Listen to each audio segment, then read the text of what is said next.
Birds, people, and the dogs that bring them together. This is episode number 30. My name is Bill, and you're tied to the Wopost. Today, breeder, professional trainer, and NAVHDA judge Bridget Nielsen of Wall Canyon Vizslas talks to us about who Vizslas are for and who they aren't for, why there are different dogs for different folks, why early socialization can save you a lot of money at the pro trainer or a lot of time of your own, how the sporting dog world exists on the backs of volunteers, and the importance of a strong network in our community. But first, I need to thank supporters of the Wopost podcast, particularly my patrons, who finally started getting exclusive content in the form of blog posts, which I've gotten some good feedback on, so I think we're off to a good start. If you'd like access to these blogs and other exclusive content, please become a patron at patreon.com/thewopost. To get updates on the little puppies, Jax and Covey, follow the Wopost on Facebook or Instagram. And if you're interested in learning more about Jax as a started puppy, shoot me a private message or contact me at bill@thewopost.com. Ancestors of the dogs known today as Vizslas were bred by the Magyar cavalry to be fast, agile, and tough. Magyar dogs and horses either kept pace or they perished.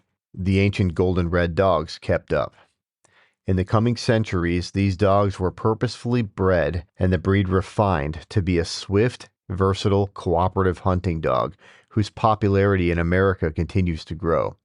The first Vizsla to come to the USA was smuggled out of communist Hungary by an American diplomat in 1950. Easily recognizable by their short, sleek, golden rust coat, Vizslas stand 21 to 24 inches and are lean, light-footed, and picturesque. Known to be sensitive and loving around the house, but intense in the field, Vizslas form tight bonds with their owners and hate to be left alone. They're great outdoor activity companions and need regular mental stimulation. Bridget, thanks for being on the show. Thank you for asking me to talk about my favorite thing, which is dogs. Now, favorite thing, dogs. What kind of dogs? Vizslas. Vizslas, of course, of course, right? I love all bird dogs. Don't get me wrong, I love all bird dogs, but obviously I have a special spot for the red dogs. Yep, awesome. And you've done a whole lot with them. You come very highly recommended by Mr. Bob Farris. So, I definitely appreciate you reaching out to me the other day, and I was going to reach out to you eventually anyway. So, well, I had to talk about some of the stuff Bob was touching on because one of my good friends who bought a puppy from me here this year, he sent me your link. I didn't really know you had a podcast until my friend sent me a link, and I'm not a person that has a lot of podcasts that I listen to. I listen to select ones here and there, but very infrequently. And so he sent that to me. He says, "Did you know you were mentioned?" And I was like, "Oh, no." So I actually stopped and listened. I'm like, "Hey, I like this one. This sounds like a pretty cool, like, stick to talking dogs and the hunting and the fun stuff about dog training and birds and hunting birds across the West." And so that's why I said, "Hey, I want to set some stuff straight that Bob said." Oh, well, now I'm excited to get to that. But before we get in too far, can you go ahead and introduce yourself?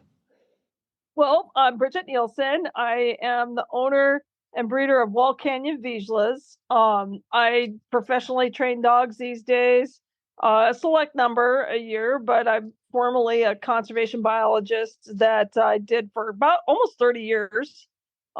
Spent much of my career chasing down endangered fishes and birds, and eventually got into sage grouse conservation and sharp-tailed grouse conservation. And that journey was partly spurred on by the dogs, because at the time the dog came into my life when I was a fisheries biologist doing endangered species conservation work. And I was very focused on some fish species that people don't even know exist, to be honest with you. Maybe 150 people on the planet know, or the scientific types do, but the regular person doesn't. And a lot of people who fish would call them bait fish, but I was doing that at the time and found myself really intrigued by hunting dogs.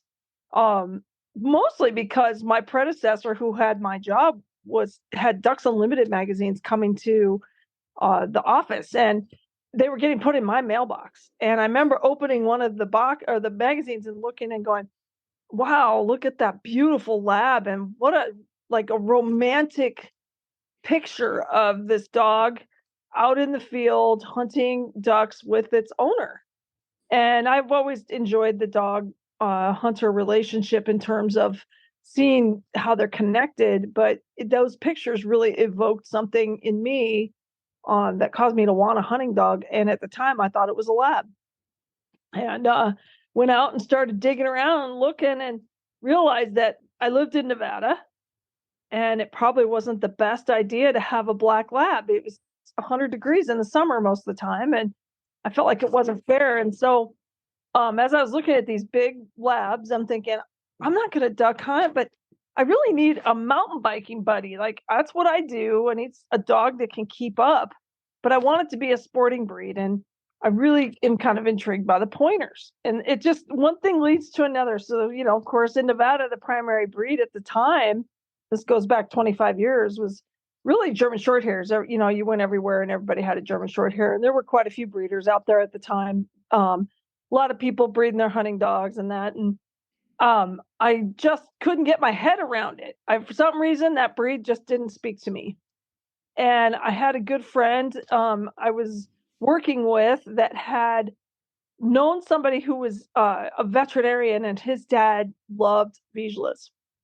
And he said, well, tell Bridget to look at Vizslas. They're completely different. In his mind, they were different. So I started researching the breed, and one thing led to another, and suddenly I'm looking at litters. And there's lots of times, today, if you're looking into breeds and looking into buying a different or a specific breed of dog, you tend to hit the internet and you find mountains of information to wade through, usually breed club information, and it'll kind of point you in a direction as to who to talk to for breeders. Back then, your average way of finding a dog was to open up the newspaper, pre-Facebook, pre-internet classifieds and Craigslist. It was all, classified newspaper. And I opened it up and started looking to see if anybody in the region had any Vizslas. And lo and behold, I found litters. So I was like looking at backyard bred litters. And, a lot of people say, oh, that's just not such a good thing to do. But I was being really picky. I did have a book that was specifically about Vizslas, and I kept looking at the pictures going, so they went out of their way to make this book. These dogs are breed standard, and that's what I want it to look like. So I did have that in my mind, but I really wanted my ultimate companion and my ultimate like mountain biking, hiking dog. And this is all pre-hunting. And so I started looking at these backyard bred litters, and I'd walk in and I'd look at the mother. I'd ask where the father was, if they had it. If I didn't like what I looked at, I didn't even look at the puppies.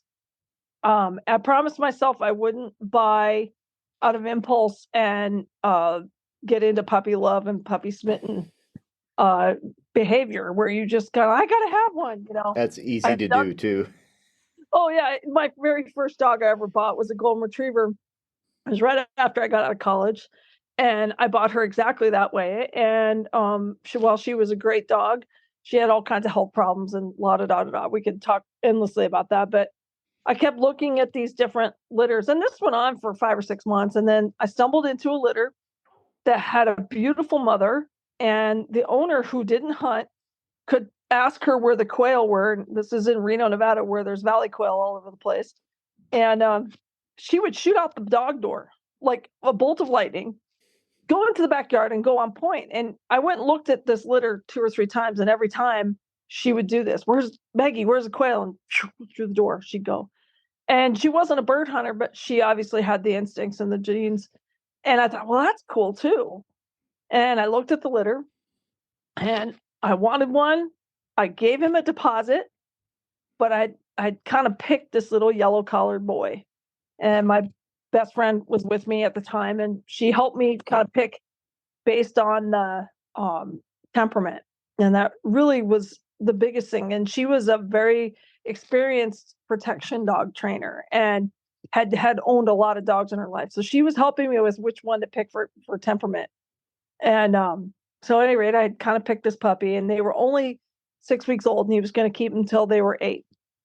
And so in my crazed work life, I got on in the car and went across the state for 2 weeks and was in the field doing a massive habitat restoration project and a fish reintroduction project. And midway through, I woke up one morning. I thought, I can't have this puppy.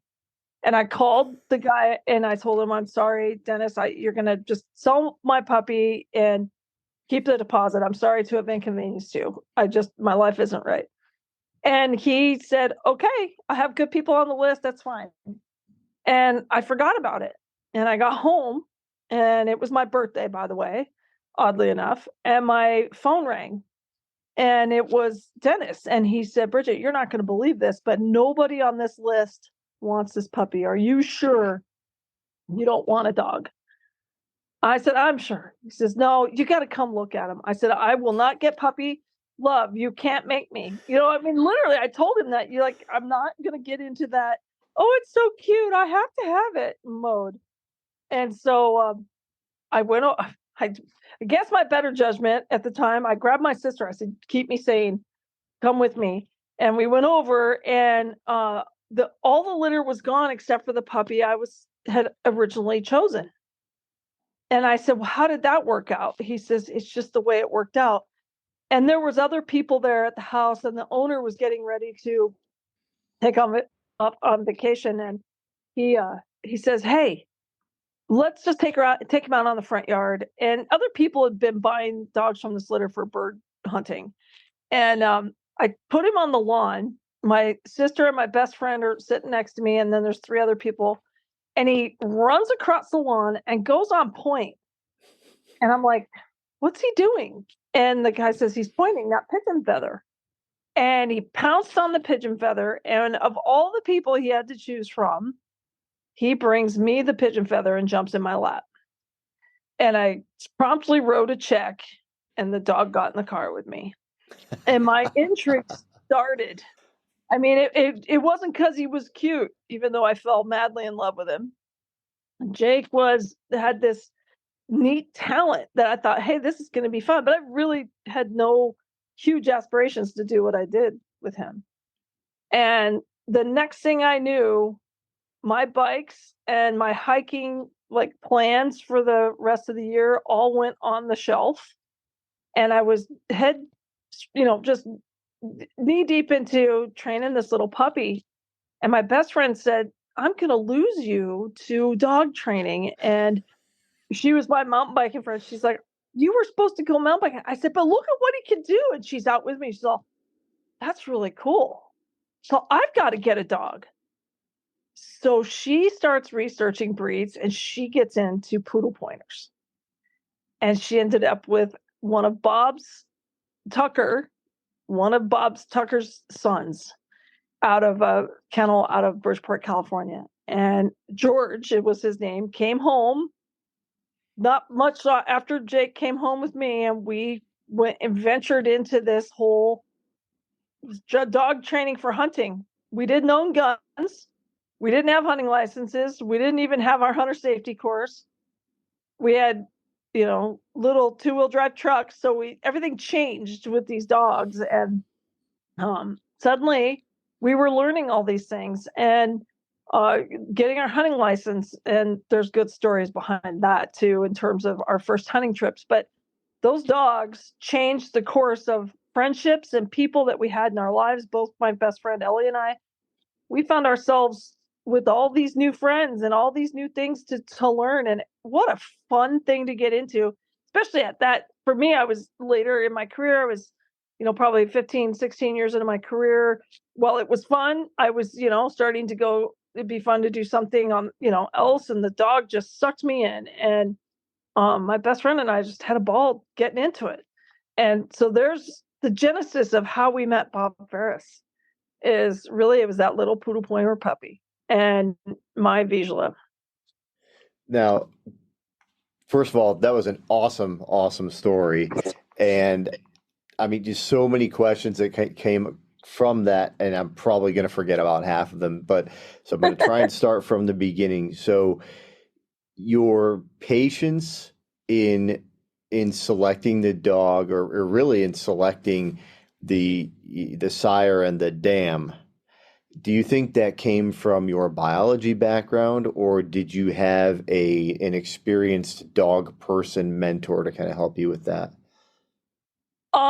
For me, it really was actually having learned the hard way with my first golden retriever, and then doing enough research for the day, which was books and a little bit of internet research, but really it was books that I found about Vizslas that was looking for a certain kind of dog. And there were lots of litters out there to choose from, but I'll tell you, they weren't what I picked. What I picked, and oddly enough, I mean, I looked at the pedigree. On one side of the pedigree, there was a European lineage sire, and then on the other side was all Hall of Fame dogs. Jack Daniels, and we got other dogs like Papago Samson that were in that pedigree. And I didn't know anything about that, but I could see on that pedigree there was dual champion and champion. And now health, when you're dealing with a backyard litter, only so much health testing was done. They did at least do hips, I will say that. So we had hip data on both parents, but I really was mostly looking at the temperament of mom and whether I liked the way she looked or not. That really was what it came down to. And I out of all the litters I looked at, that was the nicest litter. And I can't even tell you like what a cool dog he ended up being. He was amazing. But the hunting aptitude side of temperament was really just a fringe benefit at that point. If I could, I wish I could say I bought Jake purely to hunt. I was intrigued by the idea, but I never anticipated that that's what I would do with him. I thought it would be a little bit of entertainment here and there, maybe go out and hike a mountain because I loved hiking and, chase the dog up the mountain in Nevada, chasing some chuckers. And I kind of, after talking to people about chucker hunting, Nevada chucker hunting's mean to most people. You've got to be physically in shape and got to shoot well and you got to find the birds, which can be challenging. And so I really had low aspirations in that. In terms of what I thought was neat about the female is the fact that she was so in tune with birds without being an actual hunting dog. She was somebody's pet companion dog that they bred, but she loved the birds in the backyard. I thought that was cool. If it's in there, it's in there, right? Yeah. Yeah. Now, so fast forward a little bit to when you go back to the visit that you didn't want to make back right before you picked up your puppy, and you told your sister, "Hey, don't let me make a bad decision." How hard did she try to convince you not to buy that puppy, or was she smitten as well? She looked at me, and when that puppy jumped in my lap, she looked at me and she said, "There's your sign." And my best friend, I mean, there were too many other people for him to choose, and he chose me to get in my lap, and that really, for me, was a sign, and the things I do now and how I pick puppies is a little different, but, um, really the reason why that puppy was originally chosen when my first visit to that litter was because my best friend said he's most temperamentally sound out of the three that you like. That one's the most temperamentally sound, and she saw things in him that told her that. But I cannot tell you exactly what she saw at that time. I just trusted her judgment because she was training some dogs that were Belgian Malinois and Dutch Shepherd type animals, and so she knew how to look for temperament. I think for a long time, and I still think it's not really untrue that the working dog world, from the training perspective and from just understanding animal behavior, they are way, way, way far ahead of where we are in the sporting dog world. I would agree with that. I think I think there's some things that drive dog breeding in America that is different than what it drives in Europe with the origin of some of our breeds, when you look at the utility of them and then also having to live with just one dog. I think the Europeans look differently at dogs than we do. I think at times I think Americans we're spoiled. We can own more than one or two dogs. We have the space and the wherewithal to do that. So uh, it gives us the opportunity if one doesn't per se work out to get another one. Yeah, lower risk for us, right? Right. So, so it was the stamina of the Vizsla, the heat tolerance, right?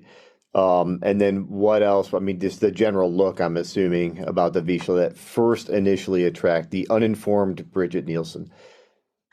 What I liked was, yeah, the fact that they could hold up on long runs and not require buckets and buckets and buckets of water, whereas a lab or a golden retriever does. I could go that was definitely the coat length was very definitely an attractant to me because I'd been living with a golden retriever that she was at the time when I bought Jake, she was probably 12, I think. So she was, up there.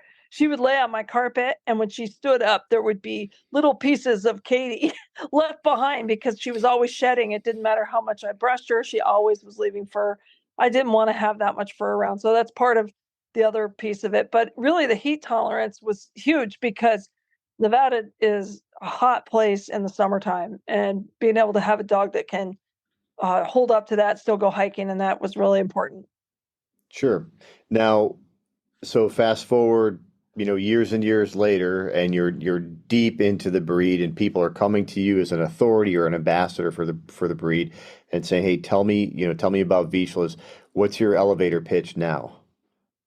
I get a lot of phone calls from people who are undecided about the breeds that they want. And sometimes I get, I'd say comparable breed selection in terms of somebody says, well, I like the German short hair, I like the Vizsla, and I like the poodle pointer. I think those are somewhat comparable. But then occasionally somebody will call me and they'll say, I'm looking at Vizslas, but I'm looking at dogs like small Munsterlanders. And I'll be like, those are two contrasts, and Yeah. you have to look at what kind of dog you want to live with. Because really, what it boils down to is that most people only get to hunt if they're lucky 20 days a year. The other 345 days, you have to live with them in the house. You have to brush them, clean them, deal with whatever they're doing, slobber versus shedding whatever your thing is for dogs. You got to live with that. And then the other thing is being able to embrace the energy level or maybe the mellowness of the breed, whatever breed you're looking at. So I always tell people that. I think one of my elevator pitches to people is you have to think about your lifestyle for the Vizsla, and sometimes how the Vizsla can change your own lifestyle. And so I think that's probably the most important thing I pass on to people is if you're not ready to make it a lifestyle, maybe the breed's not for you because they do take a lot of commitment to really getting them trained and getting them out and moving them because they're energetic. They're very, very energetic dogs. The conversation that I have with people a lot is, some people are told, oh, if you're on the fence about which, let's say, versatile breed to get, then go to a NAVHDA training day, and you're going to see a bunch of different dogs there, and go watch dogs and talk to people and poke them and prod them and pet them and all these things. And I try to discourage people from doing that. I mean, you can go, there's information there certainly that's valuable information, but you're going to see that dog run for 15 minutes, maybe. You might see a big difference from, let's say, a Spinoni that's very deliberate about working the field and kind of big and lumbering across the field versus a race car short hair that's just a speed demon and is extremely impressive in small doses. And I say that I'm not trying to disparage short hairs. It's just it's an observation. And somebody might look at that short hair that gets out there and just sprints for 10 or 15 minutes, and they're like, that's the dog that I want. They don't think that they live in a condominium and that they're on the third floor, of this building, and they're going to have to find a place for this dog to do that every day, to get out and go every single day. Otherwise, they may find another outlet of energy inside your home that you don't care for, right? So the one thing that I'll tell every puppy owner that gets a dog from me, be prepared to mentally exercise your dog, mentally, not just physically, because it's both can get your dog tired and make them more livable. And mental exercise comes in many different ways.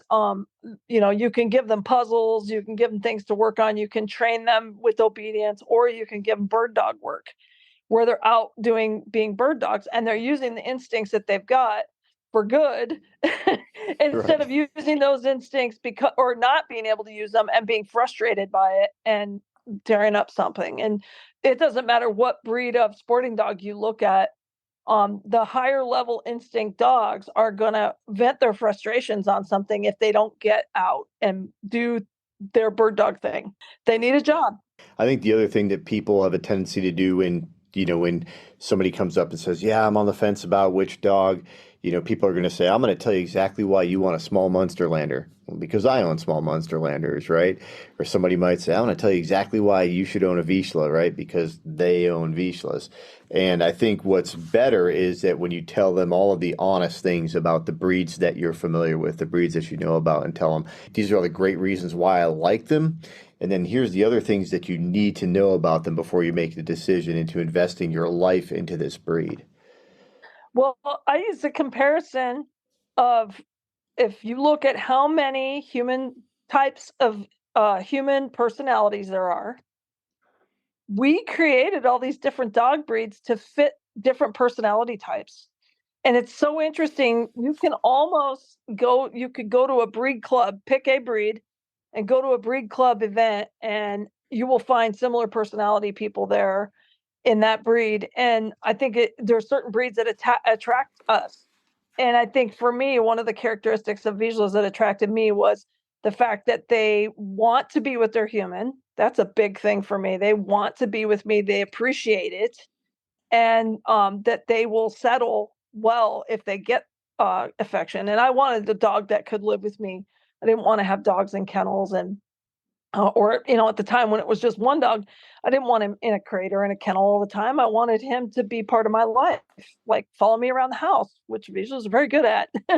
um, they're very good at it. But yeah, I always tell people think about all the different personality types. Now, all those different breeds out there were created for obviously different purposes, but also there's a personality type inside the pointing breeds. You can see like some people just like that hot rod dog, and then the other thing I always tell people, it doesn't matter what breed you look at, you can find breeders that are breeding hot rods of that breed, and you can find breeders who are breeding dogs that are more compatible with a more mellow lifestyle inside that same breed. And so that's why you get to know the dogs that you're looking at buying a puppy from. It'll help you really get a good idea of what to expect out of your puppy. Now, it's not always 100% foolproof. As I like to say, genetics can play cruel tricks on us. You can take two mellow dogs that are pretty chill, and holy mackerel, get a little crazy dog that's got a lot of energy and wants to do a lot of stuff. But that doesn't mean that's a rule. I think that's an exception. And you get to see a lot of that as a NAVHDA judge. You get to see a lot of different temperaments within the same breed, right?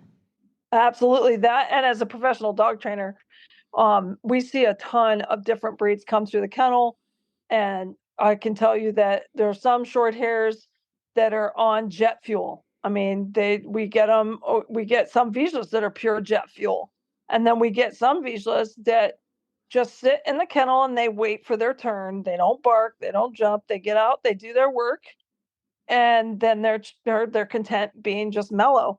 That's in them, and that's my ultimate goal as a breeder is to be able to put those kinds of dogs together. And I see those kinds of dogs in each breed. We've seen the ultimate like proud brag hunting dog have such a beautiful off switch, and I so appreciate that when I've come across those of any breed. I don't care what kind it is, even retrievers and such, because it's just it's pleasure to work with them. And kind of going back to your analogy before of, most people only get to hunt about 20 days out of the year. Talking with Stephen Faust a few months ago, and he referred to that same button as an on switch. He says he wants an on switch in his dogs, and particularly in the dogs that he produces as a breeder, and he breeds Gordons. But he said, and for that very reason, that most people have a pet or maybe a training buddy or things of that nature an overwhelming majority of the year, but he wants that dog to be able to turn on when it's time to go hunt. So what I've been terming that more in more recent times, and you're going to hear this term from a lot of professional dog trainers and a lot of breeders these days, is mental stability. Um, that term is so important when you look at any breed, and it's a it's a term that I am very strict and looking at what I'm putting together for the Vizsla, and I want mental stability. Those are the dogs that A, have an on switch. When you want them to hunt, they'll hunt hard. B, they can turn it off. C, they can take training and they appreciate it, but they also can handle a variety of situations and um, challenges, whether it's walking into a crowd of people or, being by themselves. That's another thing that you'll see.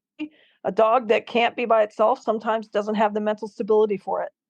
And it's very interesting, but that particular term has become a go-to for me. And we see a lot of dogs out there that are lacking mental stability, sometimes through the lack of exposure, but a lot of it has to do with genetics. Perfect transition. Thank you very much. So this is the question in my mind. You've been doing this for a long time. So how can you tell the difference between a mentally stable dog who's been socialized and built into from a puppy built into a confident dog by way of just good training and good handling, good ownership, versus a dog that maybe could have been mentally stable with the right socialization, but was just never treated properly or handled or trained properly as a puppy? So one of the litmus tests we have when we get a client dog come to the kennel, you'll see how the dog reacts when they enter the door. And usually we're getting young dogs that are under a year old. They're being exposed to birds and guns, and we're gonna teach them all about hunting, right?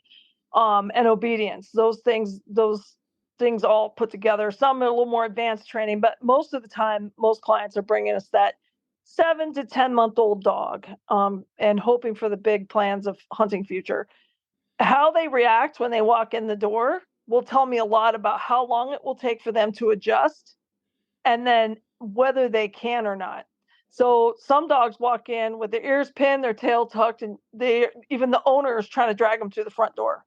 They're like, "No, don't leave me. I don't want to be here." Like they almost look like the little kid, being put to their room. And so some of those dogs that come in, and this is in all breeds. I can't pick on one breed. Every breed that we've had come to the kennel has representatives of this, and then the contrast of which I'll talk about in a second. But the ones that come straight in and put their head up and their tails wagging and they walk in, they're confident. You can tell they've had a ton of exposure. The ones with their ears pinned and tail tucked and they're upset, they haven't had as much exposure to a kennel or barking dogs or the loudness of a kennel or even so much as a smell. And some of them haven't even been exposed to new people. During COVID, we saw a lot of dogs that were being bought. At the same time, we were getting a lot in for training that had never even been to Fleet Farm or to PetSmart or had never been out in the world, didn't get to go to a dog training because everything was locked down. And Hmm. so those actually that period of time, it was really an amazing kind of time to see whether there were dogs that, like you said, that were mentally stable and it was hidden, or if they just weren't mentally stable at all. The ones that they all didn't get exposure, right? So there's that commonality, but the ones that bounced out of it grew into enjoying being a bird dog, you could see them calm down and become very comfortable with downtime in the kennel. Whereas the ones that were just not mentally stable, they were not calm. They couldn't calm down at all. Their separation from their family was so drastic that it caused them to have so much stress they couldn't learn. We had dogs that we were watching that we couldn't get them to learn something like basic stuff, like you can get a reward for sitting or here, coming here. They're so mentally stressed that their brains just couldn't process it. And those are the dogs that were the combination of lack of exposure and lack of mental stability. Those two things. The ones that were mentally stable bounced out of it and they became very comfortable and really adapted well. And that period of time really taught me a lot about dogs. Now, dogs are getting more exposed now again because we're all getting out there again. We're not seeing as many sheltered dogs, I should say, because people are getting out with their animals and going to training days, and they're trying to do things with their dog before they bring them to us to train. But my favorite dogs are the ones that come in and just pick it up fast, and they're smart and they want to work, but they have a great off switch. They're also not the best moneymaker dogs, right? They learn fast and they're out the door fast.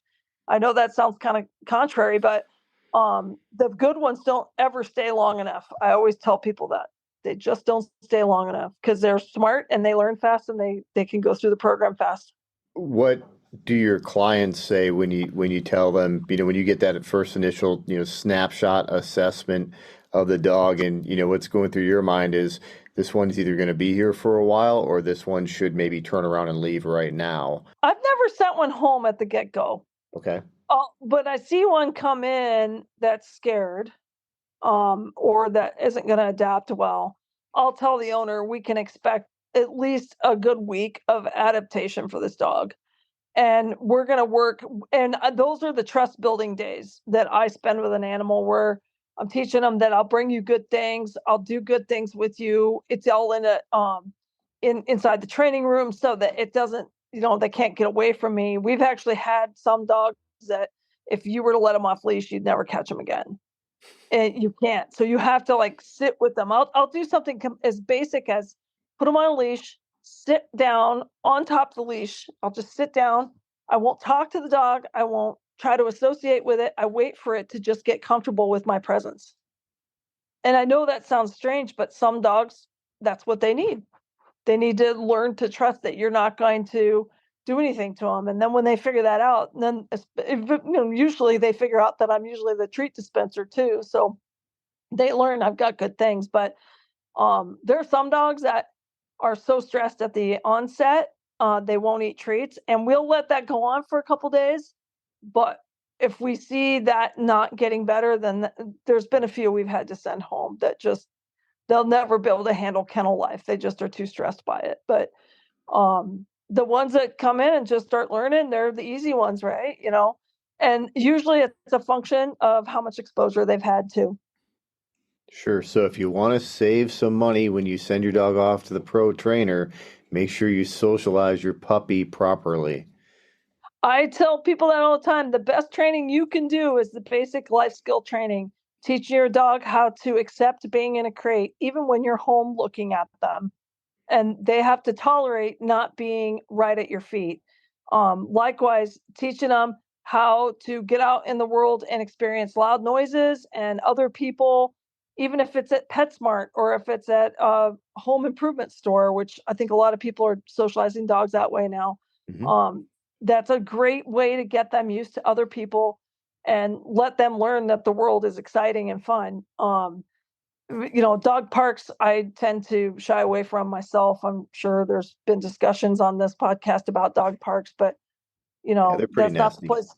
Yeah, it's not the place to socialize your young dog. But No.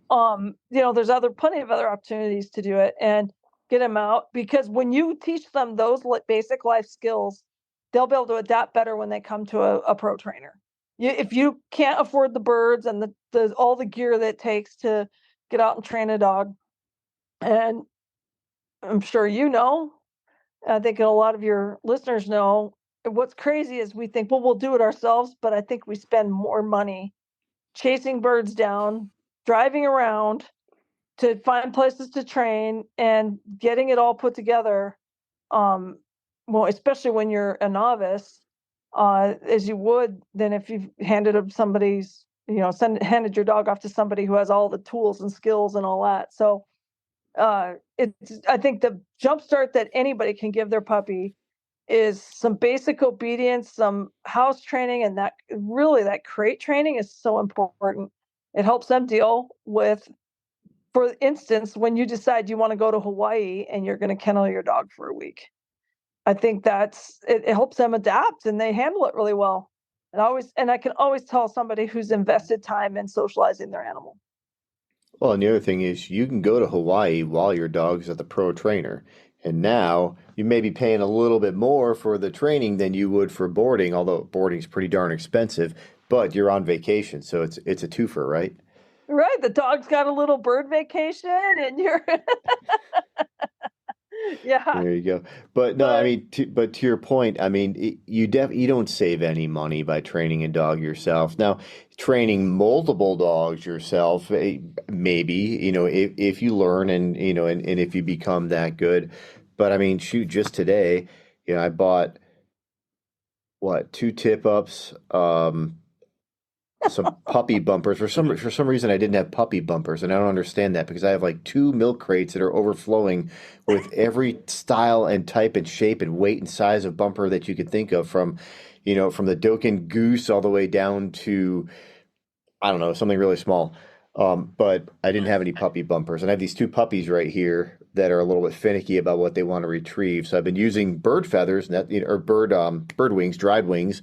That's been going great, but they don't last very long. So I need, obviously need something a little bit more robust. But anyway, so I've got to add to what you're saying there because what's funny about this sport and all of us who got our first dog, and I can vividly remember my first dog and when I got hooked on trying to train it to be a bird dog, how much stuff I bought and yeah, how excited I was to buy bumpers and the scent to put on the bumpers and the yep. launchers and all the silly stuff that I bought. And I look back on that and um it was minor compared to what I've spent since then, but uh it was so worth it. I don't ever regret doing that. But I sometimes joke that while some women have problems with buying a lot of shoes, I've done it all with dog training equipment, and I own more dog training bumpers and tools than it should be humanly possible. But you're wearing 6-year-old boots. Pretty much, that's Yeah, exactly right. Yep, I don't have good sure. shoes, but boy, I got dog training bumpers. Yeah, but I mean, I guess think about it. If you buy, let's say, two remote launchers, a few bumpers, a dozen live birds to train with, and a check cord, that's probably a month at an average pro trainer. Yeah, I bet right there.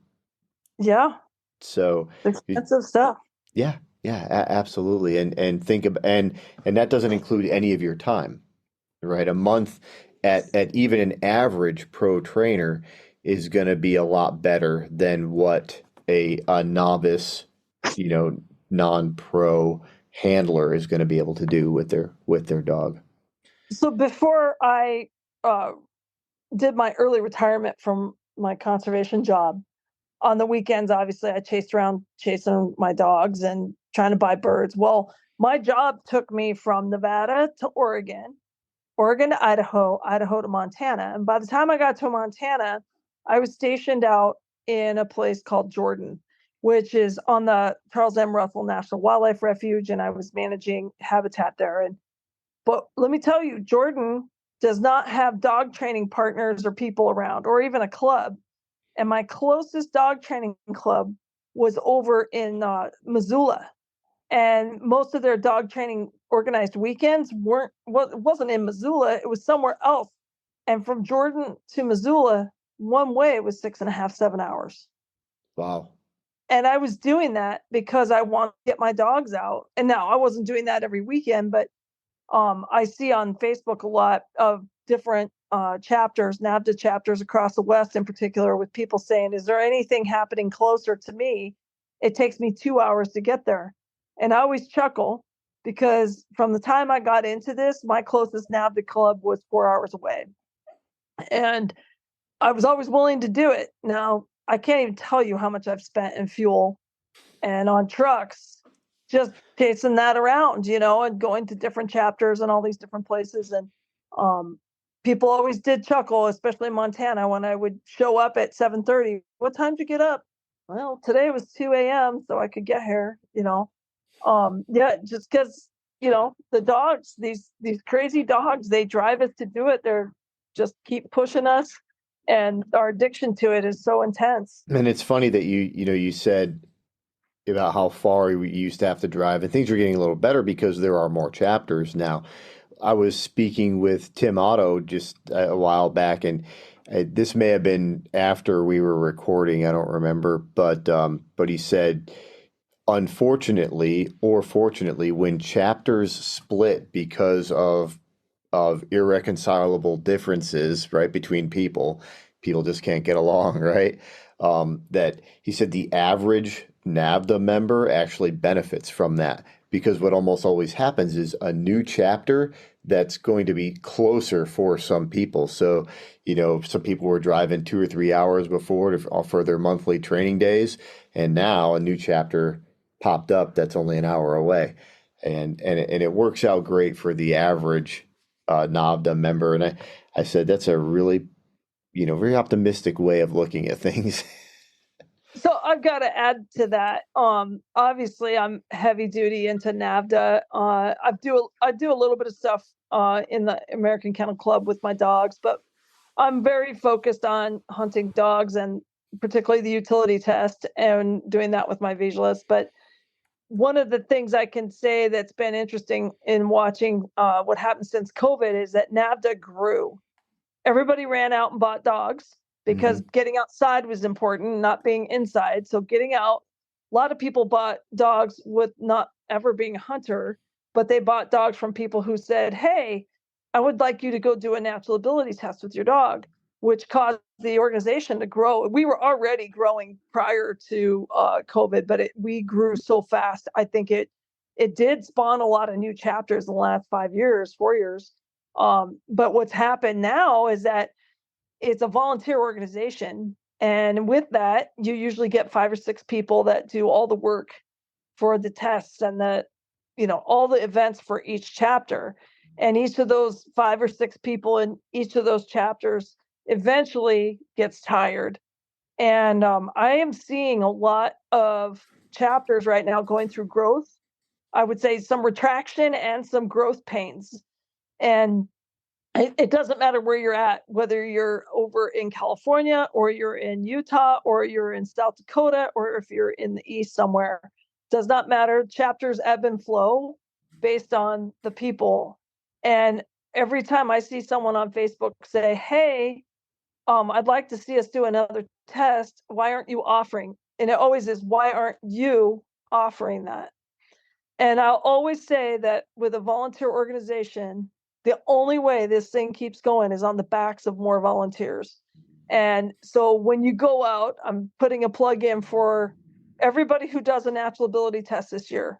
If you get the option or the opportunity to go test your dog with an NA test on a Saturday, make yourself available and pre-plan with the chapter to be a volunteer the next day, or make yourself available to volunteer on the board for a year, or be the bird person to find all the birds for the chapter and organize that.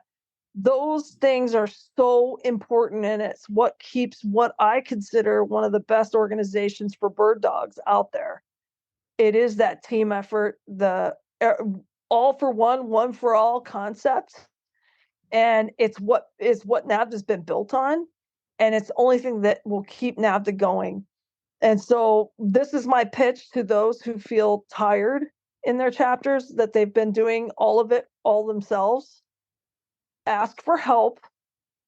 The worst you can hear is no, but keep asking for help because you never know somebody with their first Vizsla might come along and dive in and help.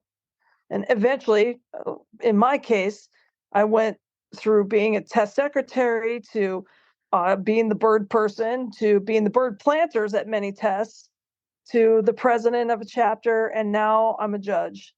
And I try to give back to NAVHDA as much as I can, in any capacity I'm in, because it really is, for me, it's about the dogs, but people are what make that go. And we all need to embrace that and keep pushing each other and ourselves to keep volunteering, because it isn't just a, I go test my puppy and then I'll see you later thing. I think that's a lot of lament that I'm hearing from different chapters across the nation, is that one complaint, and it takes us to stop and build it. Oh, there's the old girl. She's telling me. Oh, Ripley, that's my old girl telling off the visitor. Oh, that's funny. Yeah. That's that's a really good point though that you bring up, and it's probably that could be a whole nother podcast in and of itself because everything that we do, particularly in the bird dog world, is built around volunteers, and whether that's NAVHDA or AKC or it's your a breed club. For all the breed clubs are run by volunteers. Nobody gets paid, at least as far as I know. If somebody gets paid, they're very few.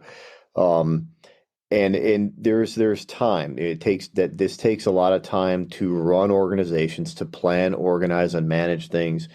I think it's incumbent upon the people that are experienced or the people that are on the boards and things of that nature to provide purpose, direction, and motivation. Cultivate that energy for the new people that are down below. Because when people are, they're in their first 3 or 4 or 5 training days, whatever, the first few months of NAVHDA prior to taking a natural ability test, that's when they've got all the energy. Right now, that loses a lot of people between natural ability and utility. So cultivate that Well, energy while it's new, empower them, right? And then right. bring them along and your chapter will be better. We struggle with that all over the bird dog world, I think. I've got to give a shout out to one person that has been a dear friend of mine for quite a few years. Her name's Ann Davidson Roberts, and she's up there in Montana. And she's got, oh, well, she's up to, let's see, she's got 2 Brock de Bourbonnais, and she's had several German short hairs. But Ann is taken on the role on the board for the Montana Sharptail chapter, and she's not had a puppy or a young dog to bring up in a while. Her dogs are aged; they're older, and she's always there helping. She's always there running things and putting things together, and she is an unsung hero. And I can name people across the chapter. There's always people like that in every chapter that give of their time, even when they're not running a dog. Sure. And I think that's so cool. And that's where I stop, and I always like try to stop and say thank you, because now I'm out there running dogs for other people. I'm not as many as I was for a while there, but I've kind of backed off on that. But I have some client dogs I'm out running, and I want to make sure people know I appreciate the work they do to help us test these dogs, because it's so huge. And you're absolutely right. We do lose a lot of people from the time they finish their NA test. You see me, I bet if we did a statistic on it, we probably see 15% of the total NA puppies go on to utility. I Yeah. mean, maybe 20, maybe something like that. That's not a lot of people, and a lot of those people are repeat. They've been in the organization for a long time. So, anyway, you talk about a divergence. We got down a rabbit trail there, but I just wanted to throw that out there because it's so important to keeping us all in the game and keeping these breeds going, really. Yeah. Otherwise, we'll just go back to hunting, and not that that's a bad thing, but we won't get a good place to test them, and that's an important facet of this. And it's about community at the end of the day. I mean, it's about dogs and being out there with the dogs and watching great dogs and learning how to help your dog become a great dog. And these are all things that are measurable, but what's not really measurable is the network that you well, the network's measurable, I guess, a number of people, but the value of that network isn't really tangible, right? The community that you build and the value behind that community isn't something tangible. And I think that's something that we all Well, appreciate out of it. I'm glad you bring up that network because I wanted to touch on that. So when I set out with my first dog, which was Jake, of course, one leads to two, and then three, and then four. And I was at a point where I was testing my fourth Vizsla in utility, and he had gotten a prize one. His name was Mojo. And I was super excited about it. And I was out there in the middle of nowhere, Montana, and Facebook was really kind of heating up at the time. And I noticed somebody on Facebook who had Vizslas, and I said, I, they have a VC female. They need Mojo as their next girlfriend for that or boyfriend for that dog. So I randomly called this person, Jenny Martinson. I said, hey, you need to consider breeding Mojo to Ginger. And she said, well, I have that planned already. And one thing led to another, and we became not just good friends, but almost like sisters. And I train with the Martinsons. Tate and I train dogs every day together, and we breed dogs together. And through that network, there's people like Cheryl Tepp who own the sibling of my second Vizsla, Josie, and we became good friends through hunting. And she lived in Wisconsin, and I was out west, and I said, "Hey, bring your dogs and come out west, and we'll all go hunting together." And we started hunting together, and then breeding dogs together, the three of us, and it kind of spawned this little Vizsla NAVHDA group that we have, and through that, it's grown, and now we've got people like Kim Hauk down in West Virginia, and then we've got um, Erica Sparrow out in Colorado who's helping us bring better dogs into the fold for breeding as well, and she's Solterra Vizslas, and then obviously the Martinsons are the Martinsons Vizslas, and Cheryl is Smoothbore, and I'm Wall Canyon. We don't do this stuff alone.